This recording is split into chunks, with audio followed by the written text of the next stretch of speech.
15 दाज्यू। दाज्यू गद्य कहानी शेखर जोशी का जन्म 10 सितंबर 1932 में अल्मोड़ा के ओलिया गांव नामक स्थान पर हुआ। कोसी का घटवार, 7 के लोग, दाज्यू हलवाहा एवं नौरंगी बीमार है, उसकी प्रसिद्ध कहानियां है। दाज्यू कहानी बाल श्रमिक पर लिखी गई कहानी है। मदन एक पहाड़ी बालक है जो पेट की आग बुझाने के लिए शहर में आकर एक होटल में काम करता है। भोलेपन में जिसे वह अपना दाज्यू अर्थात बड़ा भाई समझने लगता है, वह किसी प्रकार एक दिन उसके बाल मन पर आघात कर जाता है। इसका मार्मिक चित्रण इस कहानी में हुआ है। चौक से निकलकर बाई और जो बड़े साइन बोर्ड वाला छोटा कैफे है, वहीं जगदीश बाबू ने उसे पहली बार देखा था। गोरा चिट्टा रंग, नीली शफाफ आंखें, सुनहरे बाल और चाल में एक अनोखी मस्ती पर शिथिलता नहीं। कमल के पत्ते पर फिसलती हुई पानी की बूंद की सी फुर्ती, आंखों की चंचलता देखकर उसकी उम्र का अनुमान केवल 9-10 वर्ष ही लगाया जा सकता था और शायद यही उसकी उम्र रही होगी। अधजली सिगरेट का एक लंबा कश खींचते हुए जब जगदीश बाबू ने कैफे में प्रवेश किया तो वह एक मेज पर से प्लेटें उठा रहा था और जब वे पास ही कोने की टेबल पर बैठे तो वह सामने था, मानो घंटों से उनकी उस स्थान पर आने वाले व्यक्ति की प्रतीक्षा कर रहा हो। वह कुछ बोला नहीं, हाँ, नम्रता प्रदर्शन के लिए थोड़ा झुका और मुस्कुराया भर था, पर उसके इसी मौन में जैसे सारा मीनू समाहित था। सिंगल चाय का ऑर्डर पाने पर वह एक बार पुनः मुस्कुराकर चल दिया और पलक झपकते ही चाय हाजिर थी। मनुष्य की भावनाएं बड़ी विचित्र होती है।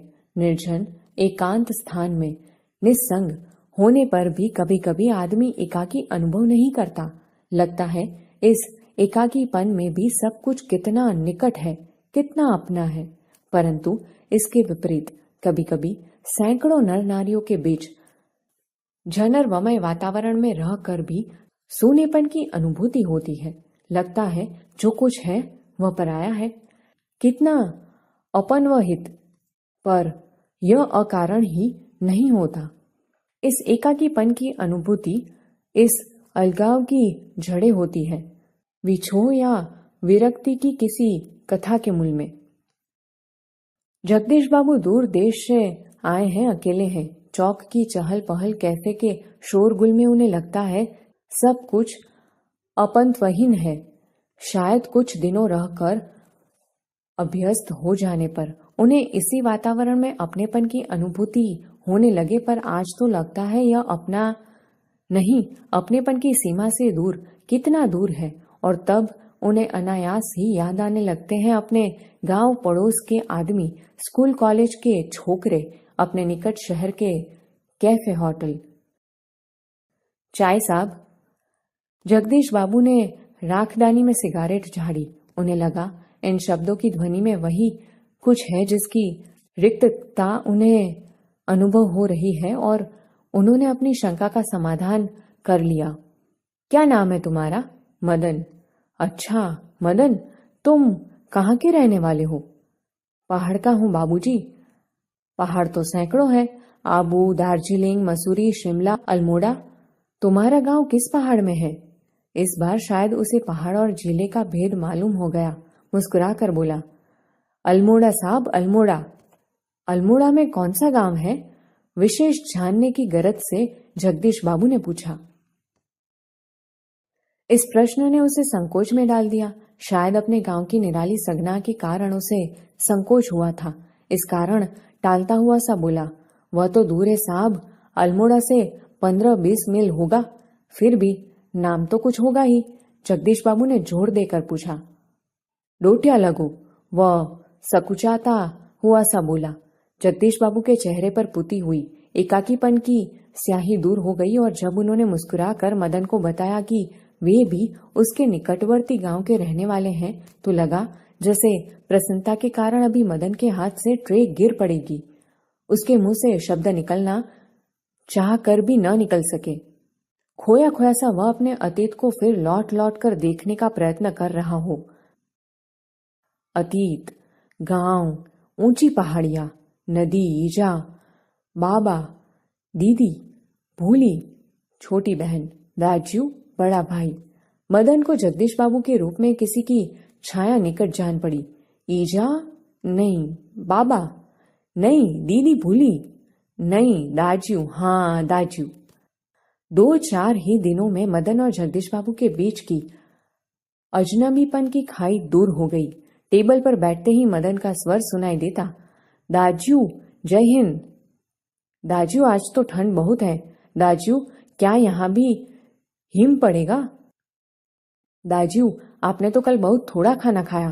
तभी किसी और से बॉय की आवाज पड़ती और मदन उस आवाज की प्रतिध्वनि के पहुंचने से पहले ही वहां पहुंच जाता। ऑर्डर लेकर फिर जाते जाते जगदीश बाबू से पूछता, दाजू कोई चीज? पानी लाओ। लाया दाजू। शब्द को उतनी ही आतुरता और लगन से दोहराता जितनी आतुरता से बहुत दिनों के बाद मिलने पर भी माँ अपने बेटे को चूमती है। कुछ दिनों बाद जगदीश बाबू का एकाकीपन दूर हो गया। उन्हें अब चौक, कैफे ही नहीं, सारा शहर अपनेपन के रंग में रंगा हुआ सा लगने लगा। परंतु अब उन्हें यह बार बार दाजू कहलाना अच्छा नहीं लगता और यह मदन था कि दूसरी टेबल से भी दाजू। मदन, इधर आओ। आया दाजू। दाजू शब्द की आवृत्ति पर जगदीश बाबू के मध्यम वर्गीय संस्कार जाग उठे। अपनत्व की पतली डोरी अहम की तेज धार के आगे न टिक सकी। दाजू, चाय लाऊं?